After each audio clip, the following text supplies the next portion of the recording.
If you're thinking about buying a house in the Austin area, the one question is going to help you focus your search. Do you want to buy new construction or do you want to buy a resale home? Once you answer this question, you're going to have a much smaller group of homes to choose from, especially when you further filter those results to a specific area and a specific price range. Now, in order to answer this question, there are several factors you're going to need to take into consideration. So let's explore some of them. Let's clarify why someone would want to buy a house in the first place. That house is either going to be for personal use, whether it be a primary residence, second home, or vacation home, or it's going to be an investment property, where the owner is not actually going to live in the home, but it's going to be rented out to someone else. If you're purchasing it for your own use, your personal wants are going to play a huge role in determining things like what area do you want to live in. You're going to consider things like the commute time to work, what are the rankings of the school districts, and what type of amenities might be nearby. Now, an investor is going to have a little bit more flexibility in the area that the house is located in. But if that investor begins to think in terms of what types of things are going to appeal to a potential tenant, well, all of a sudden that investor is going to start thinking about the exact same things that are important to someone who is purchasing a primary residence. The question we're trying to answer in this video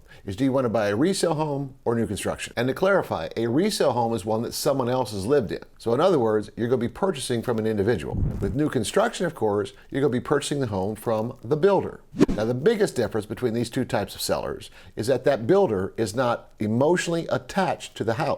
A friend of mine who's worked for a national builder for the last 15 years told me this: no matter what is going on in the economy, that builder has found a way to get those houses sold. And this is primarily because that builder views those houses as items in their inventory. And since their entire business is dependent upon selling houses, they are going to do whatever it takes to get those houses sold.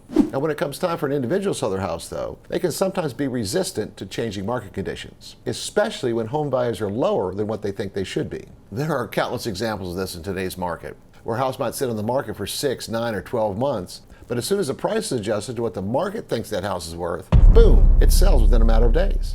So an individual might be a little resistant to lowering the price of the house, but a builder has no problem with that whatsoever if that's what it takes to get the house sold. But price reductions are just one incentive that that builder can use to get the house sold. The large national builders have their own mortgage companies, and they can offer rates that are lower than what that buyer can get anywhere else. Now, the trade-off is if you decide to buy a new house, is those new housing developments tend to be further out. Austin is the same as any major city, where most of the original development took place close to the downtown area. And since the downtown area is still in high demand in this current market, homes closer to the urban core are going to be older and more expensive. Now, there are some examples of new construction close to downtown, but in most of those cases, it's going to be a custom builder on a single lot. Someone will purchase the old home and tear it down, and then build a brand new house on that same lot. When I'm talking about new construction in this video, I'm talking about the developments where they buy a huge tract of land, lay the sewers and the streets, and then build individual houses on smaller subdivided sections of that big lot. And of course, all the remaining tracts of land that are big enough for this kind of development are further out from the urban core. You know, I make these videos to provide information to help you make better decisions when you're buying or selling real estate. But the only way I'll ever know if you like them or if you find them useful is if you leave a comment,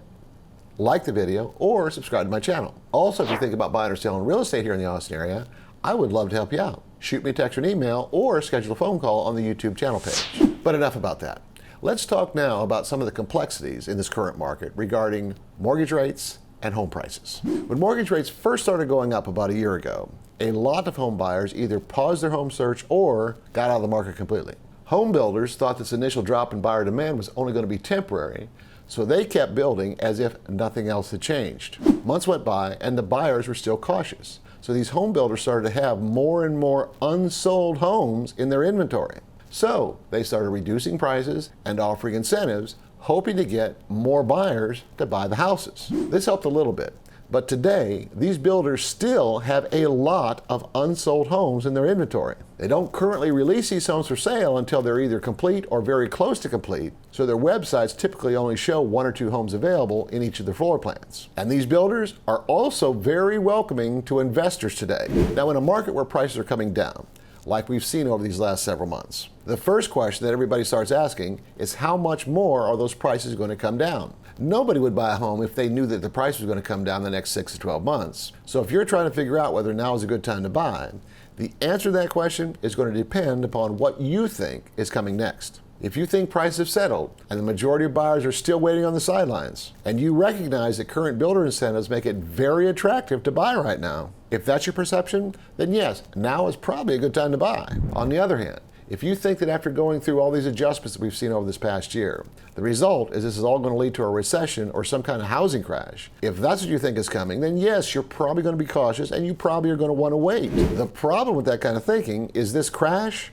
may have already happened. In the Austin Metro, median prices are already down 25% from their peak last July. Now, when you consider that we saw a 29% decrease in the median price on a national level in the big 2008 crash, you might begin to appreciate how big 25% actually is. But if you're convinced that more price reductions are coming, I do have to ask you this question. How much lower do you think prices are going to go? Once you decide if you're going to buy a resale home or new construction, the next step is to figure out what area you want to buy the house in. This video explores some of the areas around the Red Line commuter rail and provides an overview of some of the development in the northern portion of the Austin Metro.